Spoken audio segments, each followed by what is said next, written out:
Hello friends, today's our topic is cell structure and function. So we will do study about the different parts of the cell. So let's start. First one is cell membrane. Cell membrane, another name is plasma membrane. The cell membrane is a biological membrane that separates the interior of all cells from the outside environment, which protect the cell from its environment. And one more function is cell membrane is just react as a selectively permeable membrane.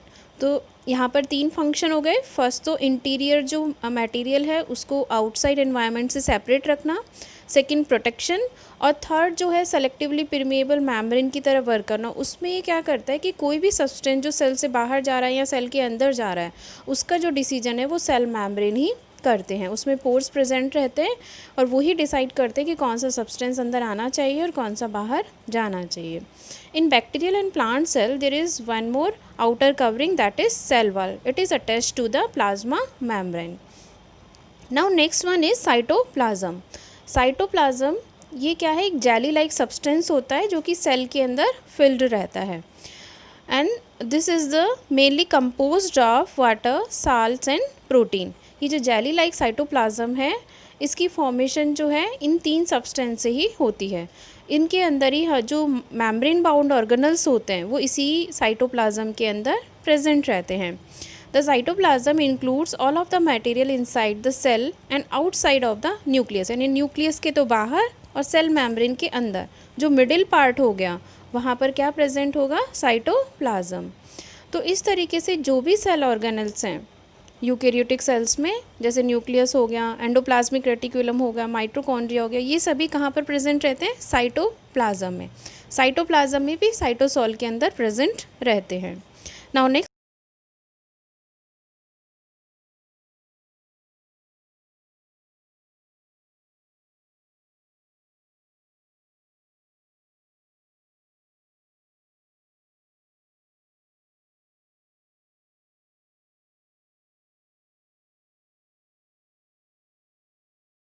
is Golgi body. The Golgi body was discovered by Camillo Golgi. Its another name is Golgi apparatus and it is made up of a series of flattened stacked pouches called cisternae. ये जो यहाँ पे flattened structure दिख रहा है, different layers जो दिख रही हैं, इनको cisternaes कहा जाता है. और ये जो cisternaes हैं, ये cisternae जो हैं फ्लैट स्टैक्स के फॉर्म में अरेंज रहती हैं. A major function is the modifying, sorting and packaging of proteins for secretion. तो यहाँ का इनका जो मेजर फंक्शन होगा वो प्रोटीन्स को लेना, जहाँ से फॉर्मेशन हो रही है, जैसे राइबोसोम फॉर्म कर रहे हैं या न्यूक्लियस के अंदर न्यूक्लियोलस से फॉर्मेशन हो रही है, तो वहाँ से प्रोटीन्स को लेकर के मॉडिफाई करने के बाद में पैकेजिंग करनी है और उसके बाद में इसको सीक्रेट करना है, चाहे वो सेल के अंदर या सेल के बाहर, जहाँ कहीं भी इसकी रिक्वायरमेंट होगी ये प्रोटीन्स को सीक्रेट करेगा. It is also involve in the transport of lipids around the cell and the creation of lysosomes. इसके अलावा इसका एक और फंक्शन है लिपिड ट्रांसपोर्टेशन का और लाइसोसोम की फॉर्मेशन में. लाइसोसोम भी डायरेक्ट नहीं फॉर्म करता है लेकिन लाइसोसोम की फॉर्मेशन में हेल्प करता है. Now next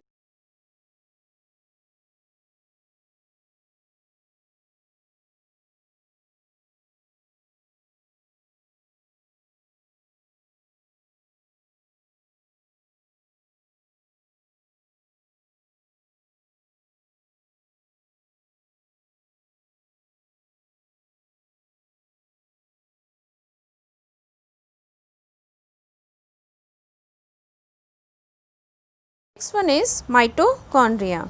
Mitochondria are membrane bound organelles that generate most of the chemical energy needed to power the cell's biochemical reactions. तो इसके अंदर क्या है, डीएनए भी प्रेजेंट है, राइबोसोम्स भी प्रेजेंट है, मैट्रिक्स भी प्रेजेंट होता है, डबल मेम्ब्रेन भी है, फिंगर लाइक प्रोजेक्शंस होते हैं जिनको कि हम क्रिस्टी कहते हैं. तो ये जो स्ट्रक्चर है स्पेशली डिज़ाइन होता है फॉर जनरेटिंग ऑफ एनर्जी. यानी कि यहाँ पे एनर्जी का जनरेशन होता है just as a power house. जैसे पावर हाउस से इलेक्ट्रिसिटी प्रोडक्शन होता है और वो हमें सप्लाई होती है, उसी तरीके से हम लोगों को भी हमारी जो सेल्स होती हैं उसको जो एनर्जी जो प्रोवाइड करता है वो माइटोकॉन्ड्रिया करता है. ये प्रोड्यूस भी करता है और सप्लाई भी करता है। और यहाँ पर जो केमिकल एनर्जी है या जो एनर्जी है वो माइटोकॉन्ड्रिया के अंदर एटीपी के फॉर्म में स्टोर्ड रहती है। ATP full form is adenosine triphosphate. Now next one is endoplasmic reticulum. Now what is endoplasmic reticulum? It is a network of membranous tubules within the cytoplasm of a eukaryotic cell. जो ये भी एक membrane bound organelles है और tubules के form में arrange रहता है और just near of the nuclear membrane, यानी कि न्यूक्लियस के बिल्कुल बाहर की तरफ उसकी कंटिन्यूसी में ये प्रेजेंट रहता है. It is also made up of cisternae tubules and vesicles. इसकी फॉर्मेशन इन तीनों से होती है. ये डिफरेंट स्ट्रक्चर्स हैं. Then after endoplasmic reticulum divided into two parts according to their structure. First rough endoplasmic reticulum and second one is smooth endoplasmic reticulum. तो ये जो रफ एंडोप्लाज्मिक रेटिकुलम है इनके ऊपर छोटे छोटे से ग्रेन्यूल लाइक स्ट्रक्चर प्रेजेंट होते हैं. तो ये जो ग्रेन्यूल लाइक स्ट्रक्चर प्रेजेंट होते हैं इनको हम राइबोसोम्स कहते हैं. These are very small and it is the primary sites of protein synthesis. ये जो राइबोसोम्स होते हैं इनका प्रोटीन सिंथेसिस में मेन फंक्शन रहता है. और स्मूथ एंडोप्लाज्मिक जो रेटिकुलम है उसके ऊपर कोई राइबोसोम प्रेजेंट नहीं होते हैं तो उसकी सरफेस भी स्मूथ रहती है, जबकि रफ एंडोप्लाज्मिक रेटिकुलम पर राइबोसोम्स प्रेजेंट होने की वजह से उसकी जो सरफेस है वो थोड़ी सी रफ़ हो जाती है, इसलिए इन्हें रफ एंडोप्लाज्मिक रेटिकुलम भी कहा जाता है. इनकी शॉर्ट फॉर्म है RER और SER. It can also ask in the exam what is the full form of RER और what is the full form of SER.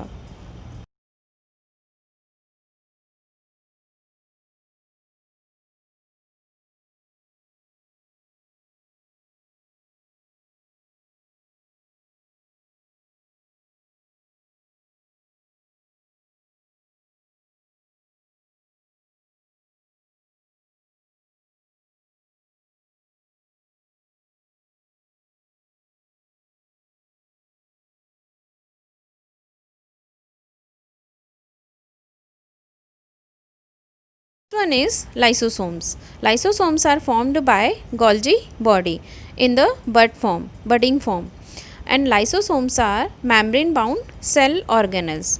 These lysosomes contains hydrolytic enzymes.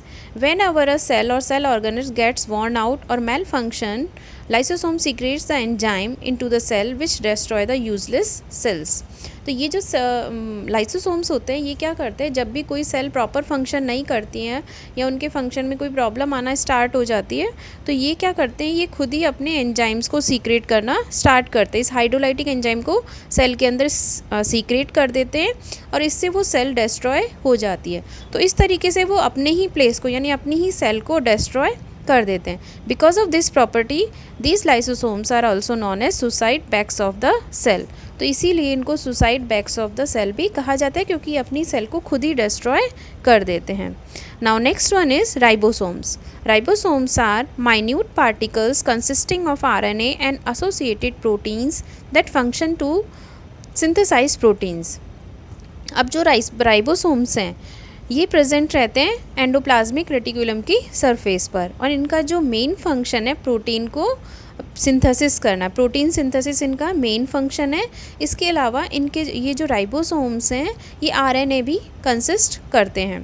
Proteins are needed for many cellular function such as repairing damage and or direct chemical process. Ribosomes can be found floating within the cytoplasm or attached to the endoplasmic reticulum.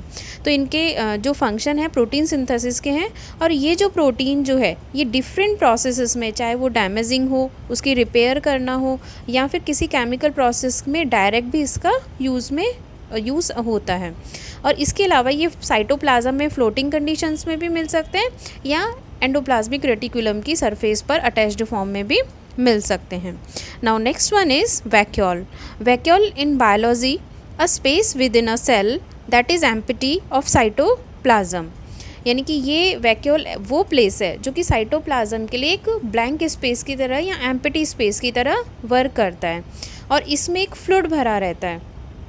As a storage की तरह ये काम करेगा, performing function such as storage, ingestions, digestion, excretion and expulsion of excess water.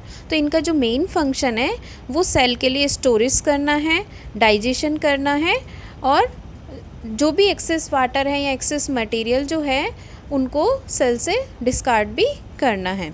तो vacuole जो है ये animal cell में इनका साइज़ बहुत छोटा रहता है, जबकि प्लांट सेल में इसका साइज़ बहुत बड़ा रहता है, क्योंकि प्लांट में जो है मोस्ट ऑफ जो सब्सटेंस है वो लिक्विड फॉर्म में ही ट्रांसपोर्ट होते हैं। तो इसलिए इनका साइज़ जो है प्लांट सेल में बहुत बड़ा दिखाई देता है। ये सिंगली प्रेजेंट होते हैं प्लांट सेल में, जबकि जो एनिमल सेल है उसमें इनकी क्वांटिटी तो ज़्यादा होती है लेकिन इनका साइज़ बहुत छोटा रहता है। Now next one is plastids. Plastids are double membrane bound organelle which are also found in the plant cell. तो ये प्लास्टिड जो हैं ये केवल प्लांट सेल्स में ही मिलते हैं, एनिमल सेल में नहीं मिलते हैं। ये या तो प्लांट सेल्स में मिलेंगे या एल्गी में मिलेंगे। एल्गी का भी कलर ग्रीन होता है, जो हम लोगों ने ये जो माउंटेन्स पे ग्रीन ग्रीन कलर की जो काई सी दिखती है, this is algae and they have green colour because of the plastid. Now here is 3 types of plastid. First one is chloroplast. Chloroplast is a green and only found in plants for production of food. तो ये जो chloroplast है ये mostly present होता है green plants की leaves पे, और इनका मेन फंक्शन जो है वो फोटोसिंथेसिस रहता है इन दी प्रेजेंस ऑफ सनलाइट। सन की लाइट की प्रेजेंस में ये अपना फूड प्रोडक्शन करते हैं और फूड प्रोडक्शन के बाद में प्लांट्स को प्रोवाइड करते हैं। Then second one is chromoplast. ये जो प्लांट के अंदर डिफरेंट टाइप के कलर्स होते हैं, जैसे फ्लावर का कलर है या फ्रूट्स का कलर है, that is because of chromoplast. तो क्रोमोप्लास्ट जो है वो डिफरेंट टाइप के जो कलर्स होते हैं प्लांट के उसके लिए रिस्पॉन्सिबल रहता है। Now third one is leucoplast. Leucoplast एक कलरलेस प्लास्टिड होता है, इसका कोई कलर नहीं होता, लेकिन इसका जो फंक्शन है this is according to store food in the form of carbohydrate, fats and protein. तो ये फूड को कार्बोहाइड्रेट, फैट और प्रोटीन की तरह स्टोर करता है। तो यहाँ पर जो प्लास्टिड्स हैं इनका भी अरेंज्ड स्टैक्स के फॉर्म में ही रहता है। जैसे कॉइन्स एक दूसरे के ऊपर अरेंज रहता है और उनका एक बंडल बन जाता है, उसी तरीके का अरेंजमेंट हमें प्लास्टिड्स में भी इस पिक्चर में हम देख सकते हैं। Now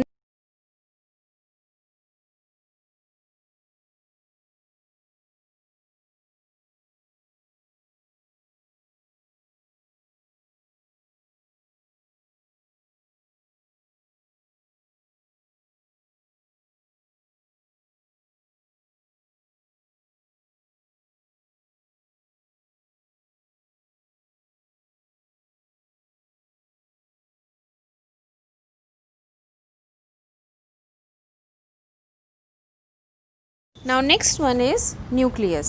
Nucleus is the controller of the cell just like our brain. जैसे हमारी बॉडी का कंट्रोल जो है वो ब्रेन करता है, हम लोग ब्रेन के अकॉर्डिंग अपना सारा वर्क डिसाइड करते हैं कैसे करना है, किस तरीके से करना है, उसी तरीके से न्यूक्लियस भी सेल के वर्क को डिसाइड करता है।